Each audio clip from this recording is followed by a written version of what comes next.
Building a layout is a lot of work and it requires a lot of different skills, and the reality is most of us aren't good at every single one of them. But what if there was a way to reduce the number of skills you had to master in order to get high quality results? What if there was a way to get the layout built faster? And what if there was a way to keep your modeling efforts on track by adding some support and accountability? Today I'll talk about two different kinds of groups, the modeling group and the mastermind group, that both can help you make more progress. At the end of the video, I'll talk about an opportunity to join the mastermind group that I'm starting, designed to help keep you on track. So stay tuned for that.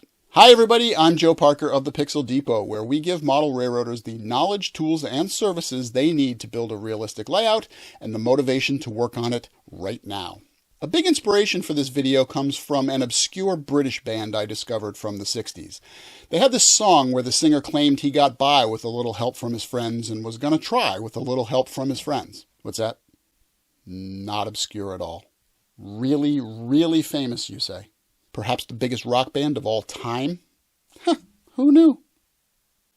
I usually film in front of the grunge layout, but today I'm over here on the other side of the basement because what we're talking about in this part of the video really relates to something I do for my main layout, the Monument City Terminal Division, which you see here behind me. If you're a regular viewer of the channel, you may remember hearing me talk about my monthly layout work sessions. Monthly work sessions are monthly modeling sessions, my monthly modeling sessions, and by extension, what I refer to as my modeling group.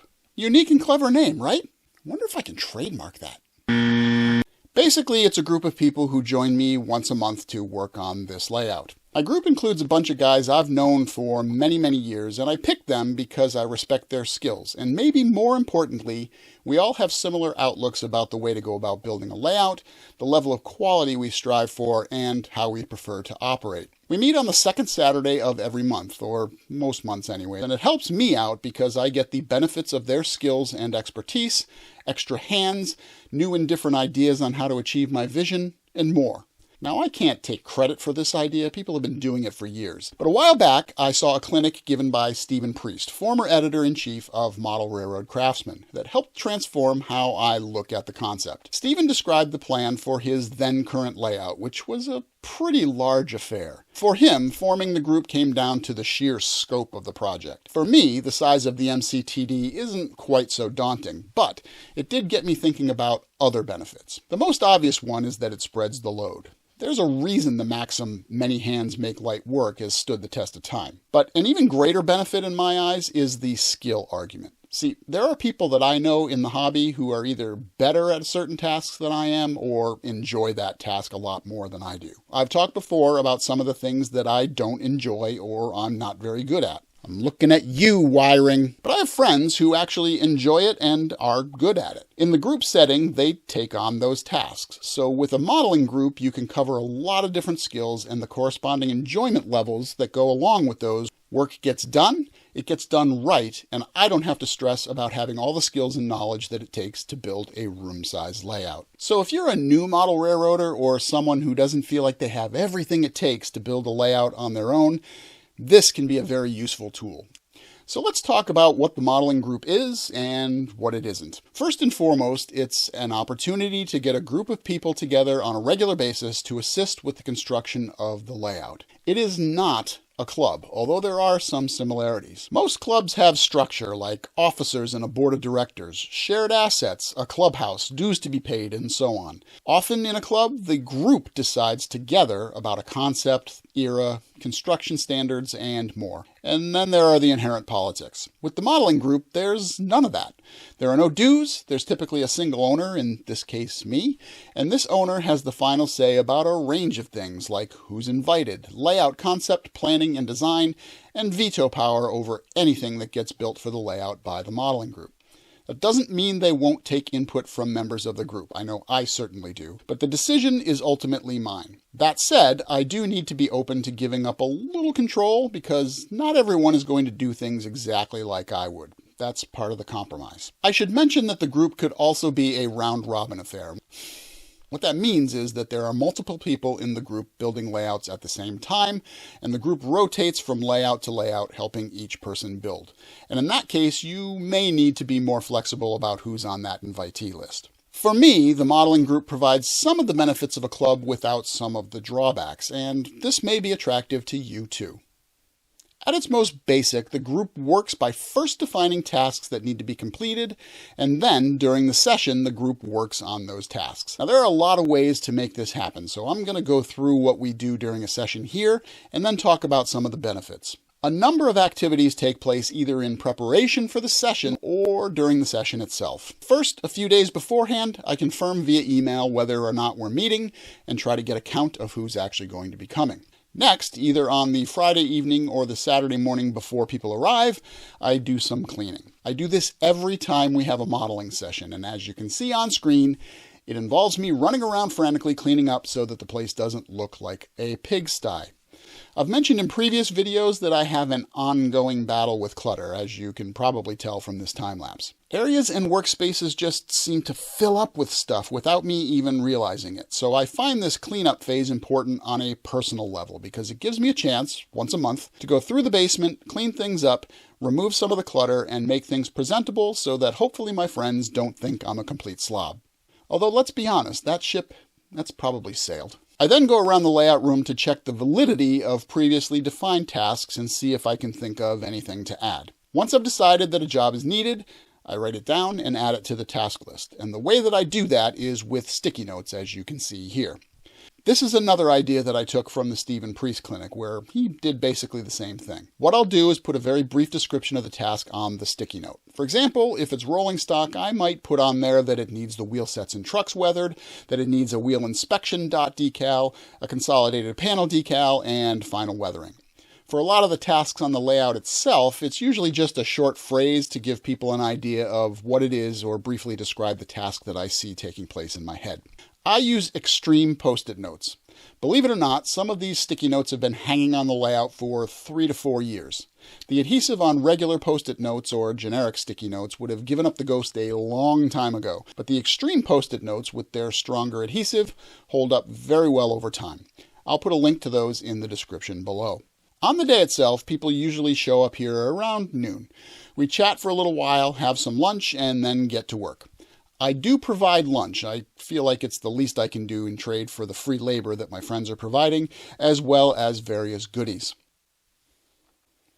I'm told my wife's brownies are legendary. Once the work part of the session begins, people take a look around, find a sticky note that has an activity on it that they're interested in, and take that task on. When they're finished with it, they put the sticky note up on the finish board, which is really just the wall that's over here on my right, and that shows all of the recently completed tasks. It's really handy for tracking things that have been completed, as well as for the crew's morale because it's easy to take a look at it and see all of the progress that we've made and all the tasks that have been done. Now, during the session, I typically don't get a lot of work done myself, and that's because, much like the host of an operating session, I tend to be doing more managing than hands-on work. When people start a project, they may need tools. They may need some more explanation. Remember, the description on those sticky notes is pretty high level. They may have questions about what I'm looking for, or we may talk about different ways to achieve the task. Later, they may ask for clarification, guidance, or even approval if they're getting close to being finished. Thus, I spend a lot of time going from person to person throughout the afternoon. But it's worth it. Remember, there's that veto thing I talked about, and by communicating with people throughout the process, it really does reduce the chances that we'll end up with something that I'm not satisfied with. Sometimes a person can finish multiple jobs in a single session. Sometimes a job takes multiple sessions, but either way, work continues throughout the afternoon until people have just had enough. We usually wrap up in the late afternoon, sometimes 4 o'clock, sometimes 5, depending on what we're working on. There are pros and cons to working on the layout via the modeling group. I'll start with the pros. Certainly one of the major ones, as I mentioned, is that people more skilled than I am at various tasks work on those projects, and the results are undoubtedly better than if I did them myself. The wide open nature of task selection due to the sticky notes means that people can choose to work on what they like or what they are good at. Another benefit is that people regularly come up with different and often better solutions than what I may have initially considered. Beyond that, they also often go the extra mile just on their own. For example, my friend Greg decided it would be really cool to add scale Armstrong levers to the tower at Cole Junction. I probably wouldn't have done that on my own, but I'm certainly on board with it. Discussions we have during the sessions often spawn new ideas for improving the layout, the vision for the layout, or existing projects that we're working on. There's also the variety in look, in building methods, and in color that come along with other people working on the projects. Because there are multiple people working on these projects, it can help avoid that sameness that tends to creep in if only one person is working on a layout by themselves. And finally, because we work on things in a group setting, we can, and regularly do, learn from each other, picking up hints, tips, and new methods for things as we're working. Now, there can be cons as well, and dealing with some of those may require some people skills. You have to make sure that people don't get bored, or worse, feel pigeonholed. So, for example, my friend Tom is good at wiring and electronics, better than I'll ever be. So while I don't expect him to do the wiring jobs, I sort of expect him to do the wiring jobs. But if he ever said, nah, I want to try something different, I wouldn't stop him or try to force him. You may also have to let go a little and let people try tasks that they may not be so good at. And this can be a bit of a balancing act. Yes, I have the final say, and there have been a couple of times when I've said no to a completed project, but it's exceedingly rare. Some of this comes down to the people in the group all having a similar and high bar for quality. But you have to be open to people's different skill levels and interpretations. If something doesn't come out like you wanted, you may need to ask yourself, well, maybe I wouldn't have done it this way, but is it actually acceptable? If it isn't, is there some way that it can be reworked, improved, or salvaged? Try to make it work instead of rejecting things outright. With people in the group working on them, projects may take longer than if you were working on them yourself. While it often happens that things go faster, projects may take longer. We only meet once a month for a few hours, so a structure or other large project may require a number of sessions to complete. You have to be willing to accept some delay, even if you could have knocked that project out in a couple of evenings by yourself. If you want something done quickly, consider not making a sticky note for that one. Now, it's important to have rewards for the group members as well, and I feel like there are a lot that kind of come along for the ride with this, both tangible and intangible. As I mentioned earlier, I provide refreshments such as pizza and brownies, sometimes cookies. I also provide beverages in a cooler that people can grab whenever they want. If any of us drank coffee, I'd offer that too, but we don't. There are also a couple of candy jars around with various types of treats in them. The cost for all this is minimal when you take into consideration the benefits you're getting as a layout owner. I make sure we regularly schedule ops sessions, usually every third month or so. This allows people to enjoy their efforts by seeing it in its intended setting. Camaraderie is an intangible reward, and we do a lot of joking and laughing when people are here. There are stories related, silly videos get watched, and jokes get told. It's generally a pretty light atmosphere, and I really enjoy that myself. Finally, there's a sense of accomplishment and satisfaction of a job well done, not only for me, but for the crew, especially if they don't have a layout of their own. To me, the rewards are an important part of the entire package. Remember, if you want people to come back month after month, it can't just be all about you. So you might be saying, this sounds great. How do I start my own group? Now, there are a few things you need to do and take into consideration. First is find your crew, and here you want to think about who you'd like to work with and talk to them about what you're trying to do. Keep in mind you're not just looking for bodies here. Consider how they align with your modeling views, and to me that's very important because if you're the owner of the layout and your group includes people who don't share your vision about how you're going to achieve things, you may run into problems like arguments and hurt feelings. Remember, it's supposed to be fun, not stressful. Next, you want to decide on a time to meet. Again, if you want maximum attendance, talk to your crew about this and get a consensus rather than just dictating a time for them to show up at your house. When I was setting my group up, we settled on Saturdays since the people in my group are still of working age, and they also live far enough away from me that getting here on a work night, not really convenient or feasible. If your group consists of retirees, you may have some more options, but take your crew's life realities into account when you're trying to set up a time. The other thing you want to do is be consistent because the people will be able to block off the time and reduce cancellations. Next, lay out your goals for the layout. So as the owner, decide what it is you want to achieve. For instance, I'm building the MCTD, which will wrap around the walls, and it's intended to be a switching layout instead of a through route, and so on. Having a clear vision can help you determine the jobs that are going to be required and reduce rework later. Finally, set some parameters, and what I mean by that is the jobs that you post around the layout could literally be anything. They could be rolling stock, it could be a structure, wiring, track laying, you name it. One of the things I struggled with was jobs that don't directly relate to the layout, but do contribute to the room or the project as a whole. For example, I have a subwoofer for the BLI Rolling Thunder system, and I put a shelf over it. I struggled with whether painting that shelf was fair game for a project for the modeling group. Now, the group decided it was because it contributed to the layout, although that sticky still hasn't been picked. That's just one example, but I think it's a good one since it's not directly modeling related. You'll also need to do a similar project of defining the boundaries within your group. I hope this has given you an idea of what to expect. Try a modeling group. It might be just what you needed. Special thanks to my Patreon supporters. If you'd like to join my Patreon community to get bonus videos, graphic files, and other goodies, click on the link in the description below. As modelers, it can be easy to procrastinate. Have you ever wished that you had someone who could be there to keep you on track? To give you that kick in the butt when you really needed it? Well, a mastermind group can do just that. The basic idea is to create a tight-knit, supportive group where the members can brainstorm together to solve problems, achieve goals, and drive the success of every member of the group, all in a structured, repeatable way. The mastermind concept has been around forever, and it's a staple in the personal development and business arenas. But I also believe its principles can be very useful for achieving modeling goals as well. Where the modeling group is geared around the physical modeling activities of actually building a layout, the mastermind group is about setting and achieving goals. So if you're a modeler who has trouble sticking to your goals, the mastermind group can be a really powerful tool.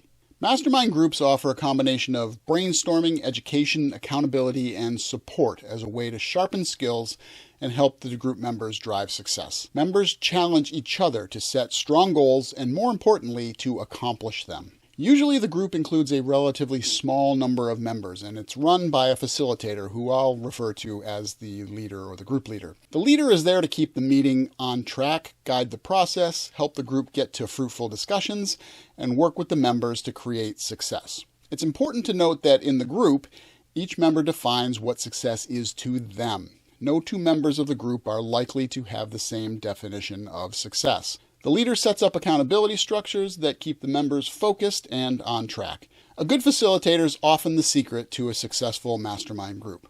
Now, through the mastermind group process, first you create a goal and then design a plan to achieve it. The group helps you with creative ideas, advice, and decision-making. And then, as you implement your plan, you bring both success stories and problems back to the group. Success stories, they're celebrated. Problems, well, you go back to the drawing board and solve them with more brainstorming and creative thinking with the help of the group. In this way, mastermind group members act as catalysts for growth. They play the role of devil's advocate, and critically, they offer a support network. Masterminding is all about being there for each other. It's about showing up and actively participating in every meeting. That's the essence and value of a mastermind group. So that's what a mastermind group is. Here's what it's not. It is not a class. The main focus of a mastermind group is the brainstorming, support, and accountability between and among the group members, not monthly lessons. It is not group coaching. Mastermind groups are about the members sharing with each other, not the leader coaching the group.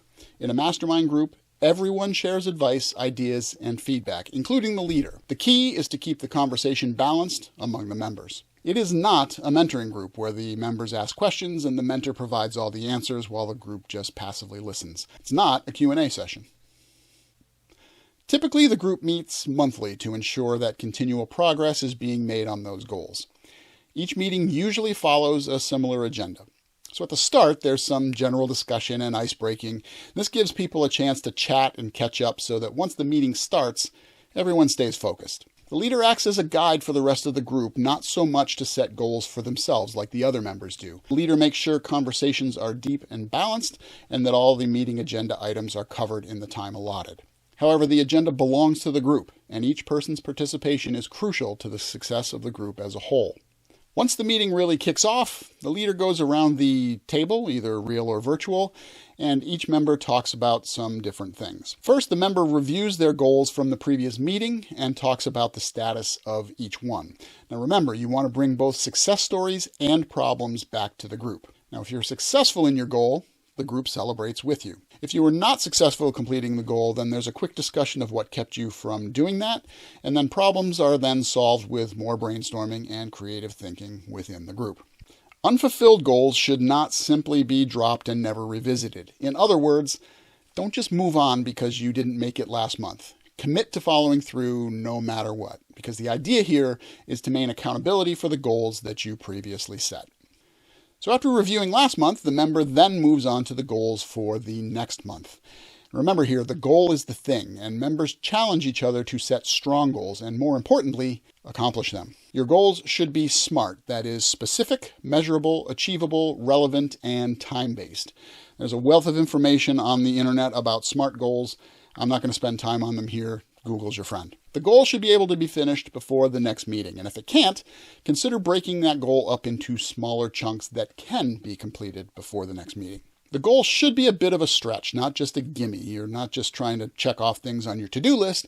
It's really things that you may have to struggle with to achieve. Next, you want to create a realistic plan to achieve the goal. Here, the group helps you by brainstorming with creative ideas, offering advice, and helping you with decision-making. And because they helped you with a plan that everyone believes can be completed in the allotted time, they are now going to hold you accountable for finishing that goal. Now, this brainstorming portion is crucial, but it's important to time box those discussions to make sure that every member gets their fair share of time and that the meeting stays on schedule. It's up to the leader to ensure that the meeting keeps moving. Now, there's another critical piece here, and that is that the group has to be a safe space. These groups require commitment. They require some discretion, some willingness to both give and receive advice and ideas. The group members go out of their way to support each other with total honesty, respect, and compassion. Suggesting improvements or alternatives based on past experience is okay. Constructive criticism in the form of, you may have a challenge with that because, followed by a story from your past, is fine. Saying, that ain't going to work, with nothing to back it up, or bashing someone's idea or vision, not okay. Worst of all, something like, that's a dumb idea, should never ever come out in a mastermind group meeting. Remember, everyone has a different goal, and their vision may not match yours, so those are things to keep in mind when you're offering that feedback. In a mastermind group, your mastermind partners give you feedback, as well as help you brainstorm new possibilities, as well as solutions to tricky problems. You create a community of supportive colleagues who brainstorm together to make sure that everyone meets their goals and gets to that definition of success that they're looking for. Now, because of the nature of a mastermind group, a commitment is required. It's an ongoing process, and the other mastermind group members, they count on your participation. You also want to know that they're committed to being around for you. So that commitment is a really important element. Like the modeling group, the benefits of the mastermind group are multiple. Again, you have like-minded individuals to bounce your ideas off of and gain support from. Let's face it, your friends and loved ones, they may just not understand your passion, your desire, and your goals around your modeling projects. The people in your group share those, so they're more likely to understand. By stating a goal and a time frame allowed, you're making a verbal commitment, which helps set accountability to the group. You'll find that it becomes really uncomfortable after a while if you keep coming back to meeting after meeting saying, well, I didn't finish my goal because of this. Also, you get the benefit of working with other modelers for ideas, support, and praise on the projects that you get completed. For anyone who has trouble making progress on their goals, I'd recommend considering a mastermind group. Does a mastermind group sound like it would help you? Would you be interested in joining one? And I have some good news for you. I'm starting online mastermind groups, and I'm launching the first one to coincide with the release of this video. This first early adopter group will meet via Zoom at 8 p.m. Eastern Time on the second Tuesday of each month, starting in February 2023. This group is limited to 8 people, and as an early adopter, you can participate at a reduced rate.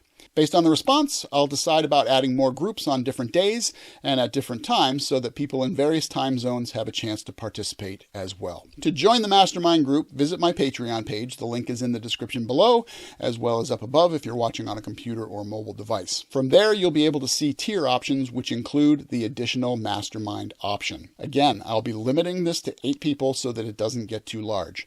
This is a great chance to meet other modelers, leverage the advice and experience of the group, and make real progress on your layout.